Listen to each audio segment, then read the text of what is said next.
I think it is about to come back in a big way. I'm not here to say that we are going to definitely see legislation, but we are going to see a lot of debate. It's going to be in the public eye. We are going to have a drumbeat from our media focusing on the easy-to-tell story about job loss and not maybe on how the benefits flow back to the economy. Let me just give you a couple of personal anecdotes along that line, too.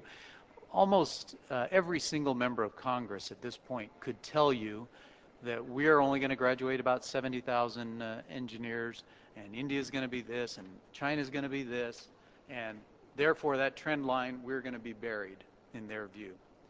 And so you'll hear in their public rhetoric concern, respect for the growth in India and China, concern about our future, but what you hear behind closed doors is real fear. And a number of members of Congress really believe that we are about to be swept aside, that is the American economy, swept aside from its leadership position. And so private feelings are more intense than some of the public statements is what I would caution you to think about. A few observations in case you are sitting there thinking that this debate has been had and done and won't come back. First of all, remember the influence of organized labor in the United States, which is very important to the Democratic Party, the new majority. So they owe organized labor. Organized labor is very, very skeptical of our trade agreements, as many of you know, and in fact have already asked for some past trade agreements to be revisited and some protectionist elements added to it. Another anecdote for you to consider. Virginia, one of the most IT heavy states in America, one of our real leaders.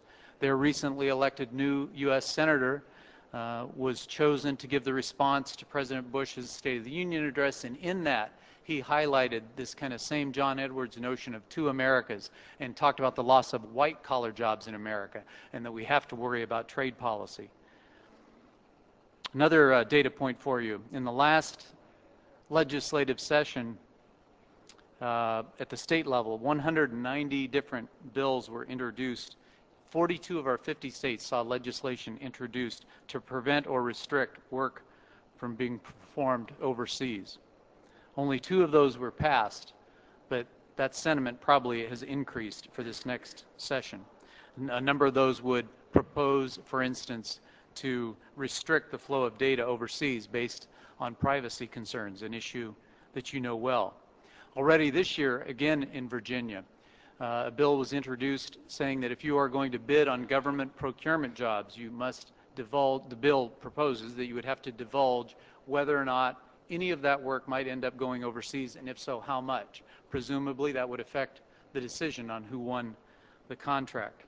And many of you read in your local press here recently too, Morgan Stanley's widely respected Stephen Roach saying that it's entirely possible that we'll see protectionist legislation in this Congress. He noted that it would be targeted or highlighting China, but I think in the public mind of most American legislators, China and India are linked as the threats to American leadership. Privacy debates are going to take on a little bit sharper edge. House leaders have signaled that they would like to pursue a more restrictive general approach to online privacy. So these are just a few of the examples that I would cite for you. And I know that for many, I think this is hard to comprehend, that America, the bastion of free market capitalism, would potentially veer off in this direction. But I think perhaps you have something here that is a bit of an analog. To my mind, I see the most prominent woman right now in American politics is certainly Speaker Nancy Pelosi, the new leader of the House. She, I think, embraces the reality of globalism, and yet she's got a constituency in her party that she really needs to struggle with and take care of. Perhaps there is an analog here with the leader of the Congress Party and concerns over retail FDI, trying to take care of a local constituency. I think both women are struggling with similar political issues, and so what might seem hard to believe about America is really trying to hold these two thoughts together: concern about constituencies and the reality of globalization, and how do you bring those together. That means we need to do more education of our policymakers and the general electorate. The general public has this high anxiety, and our elected leaders will tend to reflect that. Certainly NASSCOM has helped in the past on that, and we look forward to being partners again to try to begin that education. Both ways, educating leaders here about the reality of the situation in America, but also educating the American people about the realities of the global model, what it can mean, the positives that it can mean for the American economy. So much has been done, much more will need to be done to fend off some of these protectionist measures.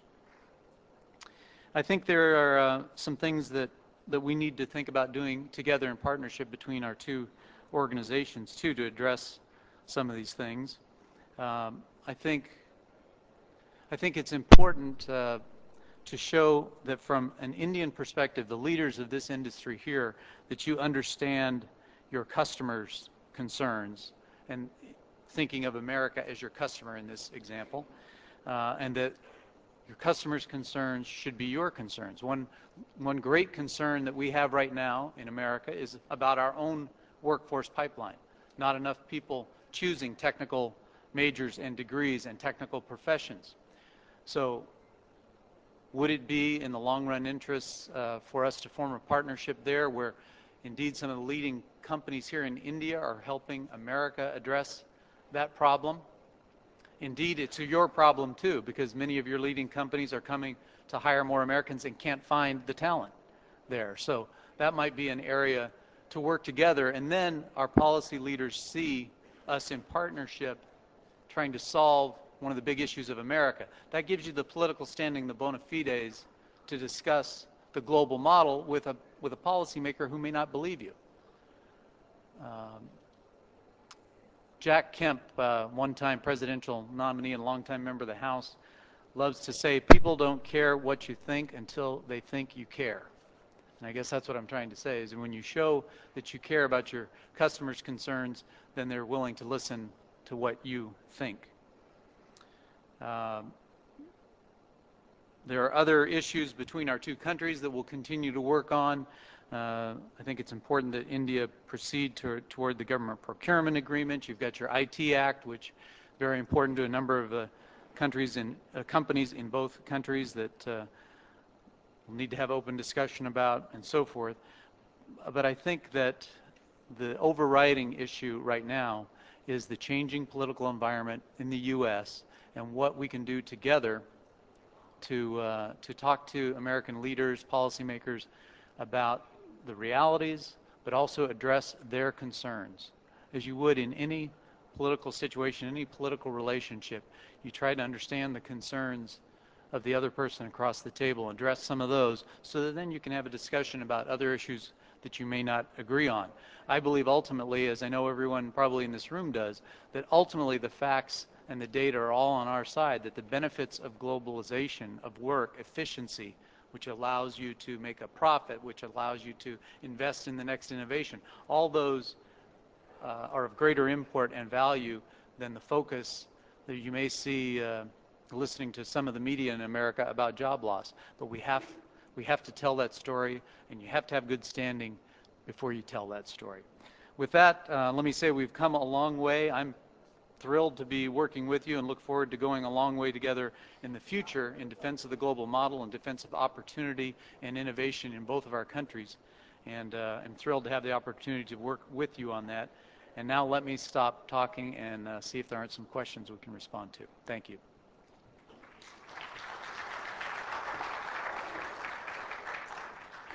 Okay, can I request whoever wants to ask a question or make a comment to please identify yourself and then